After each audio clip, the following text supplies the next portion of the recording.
ilmunya level syariat, itu godaannya keduniaan biasanya. Istrinya nambah, atau kekayaannya double, atau ngaji pakai tarif, atau macam-macam. Ini godaannya orang berilmu yang ilmunya masih syariah. Syariah ilmu ya, bukan syariah fakultas.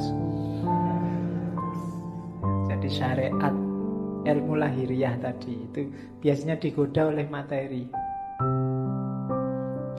Kalau orang levelnya di atasnya dikit, menyebutnya ahlul hikmah, orang pinter. Godaannya adalah alam malakut. Alam malakut ini alam rohani. Nikmatnya ilmu, nikmatnya yang gitu-gitu biasanya sering menjebak yang ruhaninya. Kalau orang setengah jalan sufi itu kan juga masuk orang bijaksana, itu biasanya godaannya karomahnya. Bisa apa dikit sudah bangga, sudah sombong. Baru ngerti dikit, baru ngaji 1-2 kali ngerti apa-apa merasa wis pointer. Nah, itu godaannya orang bijak.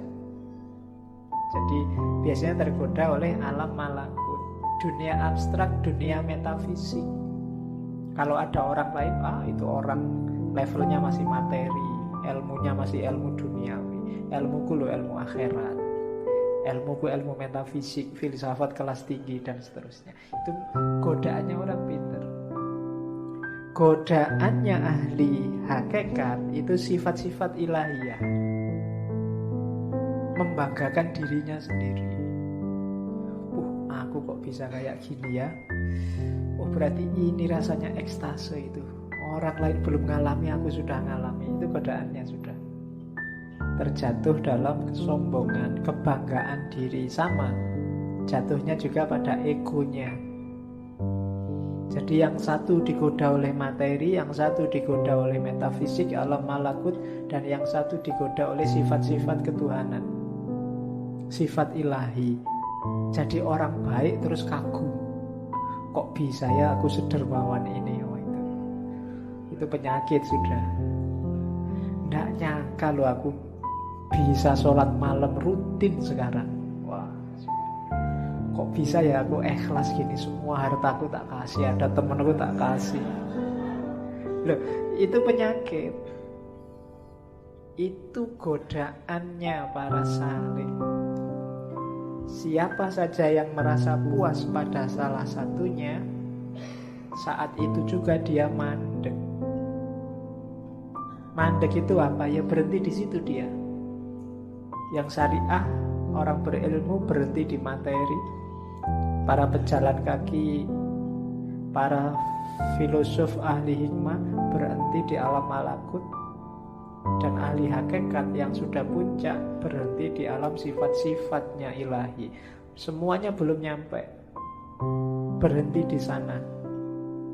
Tidak bisa meneruskan langkah. Maka hati-hati dengan jebakan-jebakan ini. Kalau kita sedang di tengah jalan sekarang, hati-hati. Saya tidak tahu kita ada di level mana. Jangan-jangan level yang paling bawah juga belum. Godaannya lebih dahsyat lagi. Berilmu aja belum, itu sudah godaan macam-macam. Semuanya hampir jadi godaannya, ya kan? Jadi hati-hati para pejalan, itu godaanmu. Kalau kamu tergoda, berarti kamu mandek, tidak mendekat lagi sama Allah. Berhenti di situ. Baru melakukan suluk sebentar terus merasa, Allah itu selalu nolong aku. Ada apa-apa dikit, selamat aku. Ada polisi mau razia itu loh, selamat, tak bacain sholawat aja polisinya gak lihat aku. Ya kan? Sering kan kayak gitu kamu. Itu godaan, itu jebakan. Biasanya orang yang sudah merasa, wah Allah itu berarti masih sayang padaku, jadi aku selamat terus, berarti dia mandek. Bandingkan dengan orang belum. Saya ragu-ragu ini, Allah sayang bener apa enggak ya padaku. Jangan-jangan aku selamat dari polisi ini ujian. Wong aku itu jelas-jelas salah loh. Kok sama Allah dibiarin gak ada hukuman, gak dicegat polisi. Nah, itu orang yang waspada. Ya biarkan toh ketangkep polisi paling bayar. Bayar itu kan punya uang. Kalau nggak punya uang kan ya sudah, paling sidang. Sidang kan juga ada hukuman. Hukuman kan ya tergantung. Orang bayar itu kan kalau punya uang. Kalau nggak punya uang kan ya sudah, nggak bisa bayar. Oke, paling utang. Nanti di penjara Pak, makan gratis lumayan. Oke, itu godaannya para pejalan. Terus, nah, jadi ini godaan yang besar biasanya. Banyak orang terjebak juga di sini, berlindung di balik takdir. Sudah takdirnya Pak, mbok sampean itu sekali-sekali lah sholat duha, sholat tahajud, nunggu hidayah Pak. Kalau Allah belum ngasih hidayah ya belum. Itu namanya berlindung di balik takdir. Wah ya memang waktunya Pak. Kok sampean gak lulus-lulus Mas? Sudah semester 14. Ayo berarti takdirnya Pak. Nah itu berlindung di balik takdir.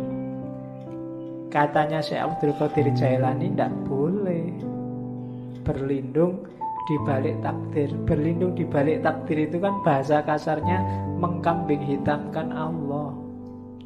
Seolah-olah Allah pengen kamu gak lulus-lulus.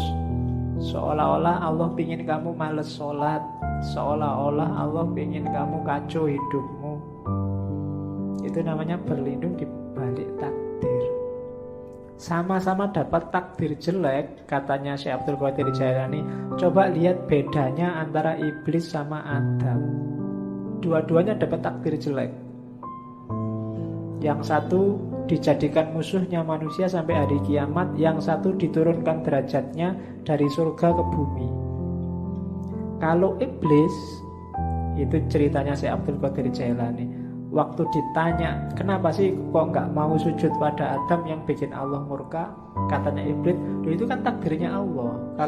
Kalau saya sujud juga nanti Adam nggak jadi turun ke muka bumi. Ceritanya beda nanti. Itu kan cuma drama misalnya. Jawaban ini nggak bikin Allah nggak berkenan. Beda sama Adam. Adam itu mungkin ya ngerti sudah skenario-nya, dia wong jadi makhluk jailun fil ardi khalifah, berarti besok mau ke bumi. Tapi kan pakai skenario makan buah kulti segala, bahwa Adam salah sehingga diturunkan derajatnya. Tiap hari yang dilakukan Adam kan terus nangis dan tobat, sampai kabarnya sekian tahun baru diampuni oleh Allah. Itu kan doanya yang terkenal itu kan, Robbana dzolamna anfusana wa illam taghfir lana. Jadi ya Allah, aku menzolimi diriku sendiri. Jadi meskipun itu kan ya takdirnya Allah, tapi gara-gara aku tidak menuruti perintahmu, itu kan menzolimi diriku sendiri. Wa illam taghfir lana wa tarhamna lanakunanna minal khasirin. Kalau tidak engkau ampuni, tidak engkau rahmati, ya pasti aku rugi. Jadi kalau sama Adam, Allah jadinya sayang. Tapi kalau sama iblis, sama-sama skenario-nya Allah, Allah jadi murka. Iblis pakai alasan takdir. Maka jangan pakai alasan takdir. Jangan mengkambing hitamkan Allah. Wong padune kamu sendiri yang males. Padune kamu sendiri yang pengen seneng-seneng, gak mau susah. Tapi terus alasannya takdir. Oke, ini juga jebakan bagi ahli ibadah. Terus baru masuk ibadahnya sekarang. Sudah panjang ya. Lah namanya sakit. Yang pertama syahadat. Syahadat itu ya kesaksian, diucapkan lewat mulut, diyakini lewat hati, dan diinternalisasi dalam kehidupan sehari-hari. Tidak boleh hanya mulut saja. Saya sudah syahadat loh Pak. Tidak, bukan itu. Kalau ada orang diskusi, wah kamu sudah kafir, sekarang harus syahadat lagi. Itu syahadat mulut itu namanya. Kafirnya juga mungkin hanya kafir di mulut, tidak hakiki. Syahadat yang hakiki itu apa? Kalau di Sirul Asror ada 12 kualitas diri yang harus dimasukkan dalam hidup kita paling tidak. Ada la ilaha illallah, Ada Allah, ada Hu. Ini yang sering ditanyakan orang. Saya banyak ditanya tentang Hu ini. La ilaha illallah itu level awal. Hidup kita itu kan variabelnya banyak. Level takholli itu la ilaha illallah. Buang semua, sisakan Allah saja. Kalau kita sudah sukses dengan membuang segala yang bukan Allah, baru masukkan Allah. Makanya wiridnya Allah, Allah, Allah. Kalau level Allah kita semakin naik, kesadaran kita semakin tinggi. Kalau masih Allah itu kan seolah-olah ada makhluk di dunia ini, terus ada Allah di sana yang namanya tiap hari kita sebut. Tapi begitu kita sadar bahwa ya semua yang ada di alam semesta ini manifestasi, tajalli dari keberadaan Allah, akhirnya tinggal Hu. Hu itu dia. Bahasa Arab dari huwa. Di mana-mana ada dia, maka wiridnya tinggal Hu. Itu juga masih berjarak, nanti pada puncaknya sudah tidak ada kalimat lagi. Jadi ada Allah, awalnya la ilaha illallah, terus Allah, terus huwa, dia. Terus kualitas-kualitas yang lain yang harus kita hidupkan dalam kehidupan sehari-hari. Yang pertama al-haqqu.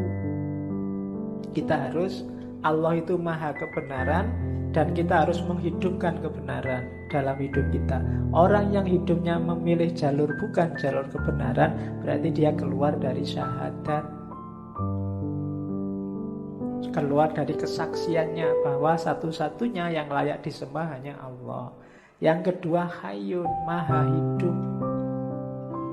Hiduplah sebagai manusia dengan segala tanggung jawab tugasmu sebagai abdun dan khalifah. Qayyum, maha tegak, maha berdiri. Qahar, maha menaklukkan. Fattah, Fattah ini pembuka. Wahhab, maha memberi. Ini kuat dalam hidup kita sehari-hari. Dasarilah dengan ini. Yakinlah bahwa apapun yang kita peroleh di dunia diberikan oleh Allah. Apapun masalah kita, Allah yang ngasih solusi. Ya Fattah. Apapun yang kita alami dan kita lakukan dalam hidup kita, itu Allah lah yang menentukan. Namanya Qahar. Dan apapun yang terjadi, Allah yang mewujudkan. Qayyum. Ini prinsip-prinsip yang kita jalani setiap hari. Kalau kita yakin ada orang lain yang bantu kita mewujudkan keinginan kita, bukan Allah, berarti menyalahi syahadat dan seterusnya. Dan yang tiga yang terakhir itu wahid, ahad, somad. Wahid itu yang nomor satu, ahad itu yang satu-satunya, tunggal. Kalau wahid dalam hidup kita, Allah harus nomor satu. Urusan apapun tidak boleh mengalahkan urusannya Allah. Itu berarti wahid. Kalau wahid nanti ada isnen, ada salasa. Nah, Allah harus selalu number wahid, selalu nomor satu. Ngaji apa jalan-jalan? Kira-kira yang lebih disukai Allah yang mana? Oh, lebih disukai ngaji, aku milih ngaji. Itu berarti wahid. Allah kita nomor satukan. Cari pacar dulu apa kuliah? Nah, yang diridhoi Allah. Yang sunnah itu nyari istri, Pak. Jadi saya nyari pacar dulu. Allah lebih suka kita punya anak banyak misalnya. Pokoknya cari prinsip yang menomorsatukan Allah dalam hidup. Yang kedua ahad. Kalau ahad itu ya Allah lah satu-satunya. Selama ini kita mendefinisikan tauhid itu Allah yang ahad, ya, yang maha esa, yang tunggal. Cuma dalam prakteknya yang membuktikan bahwa kita yakin Allah ahad itu Allah yang wahid. Ketika Allah kita nomor satukan dalam hidup kita. Buktinya apa bahwa Allah itu wahid? Allahus somad. Qul huwallahu ahad, Allahus somad. Buktinya Allah ahad itu Allah wahid, buktinya Allah wahid Allah somad. Allah satu-satunya tempat kita bergantung. Jadi satu-satunya tempat kita bersandar itu Allah. Itu baru kita syahadat beneran. Kita tidak menggantungkan diri pada ijazah, pada IP, pada gelar, pada uang, pada jabatan, pada pekerjaan. Allah saja tempat kita bersandar. Itu berarti Allahus somad.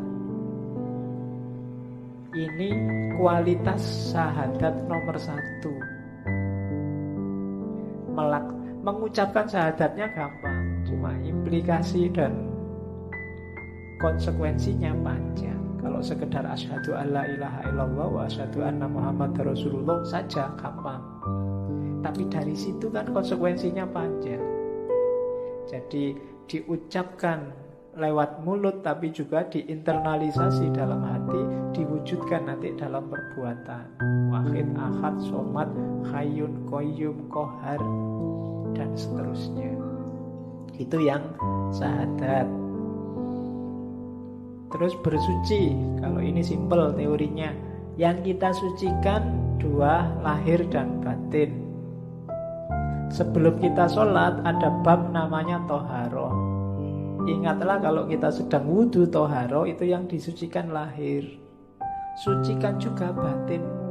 Siapa tahu masih najis, siapa tahu masih kotor. Ya konsep menyucikan diri paling simpel ya tadi, taubat terus ikhlas.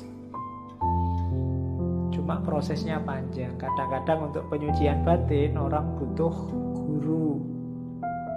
Jangan disucikan sendiri pakai teori sendiri. Nanti kamu ngarang sendiri, Pak. Saya pokoknya ambil nafas 3 kali aja, Pak. Berarti sudah bersih semua kotor-kotor dalam diriku. Itu ngarang berarti. Ada baiknya nyari guru yang kamu anggap ngerti gimana caranya membersihkan diri, menyucikan batin. Jadi selama ini kita hati-hati sekali biar zahir kita suci. Mau sholat, jangan-jangan celanaku ini kotor, kena najis, terus ganti sarung. Jangan-jangan kan kita sering begitu. Ya bagus, cuma pernah gak kita khawatir hati-hati dengan kesucian batin? Mau sholat dulu, batinku sudah suci belum ya? Jangan-jangan masih ada hasud, dengki, iri, cuek, dan seterusnya. Itu menyucikan batin. Jadi jalannya 2, taubat sama ikhlas. Makanya sholat itu ya diancang-ancang sebentar lah, jangan ujuk-ujuk.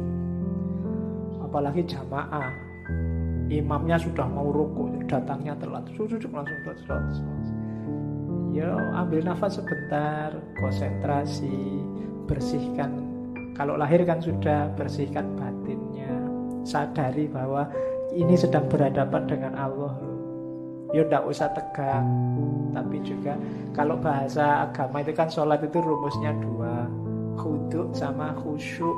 Khudu itu aktivitas fisiknya, khusyuk itu aktivitas batinnya. Jadi khudu itu tunjukkanlah bahwa ini sedang sholat, sedang berhadapan dengan Allah. Jangan bikin gerakan aneh-aneh, jangan mengucapkan yang aneh-aneh. Itu yang oleh para ahli fikih dirumuskan macam-macam. Ada yang tidak boleh gerak 3 kali, tidak boleh macam-macam, itu sudah.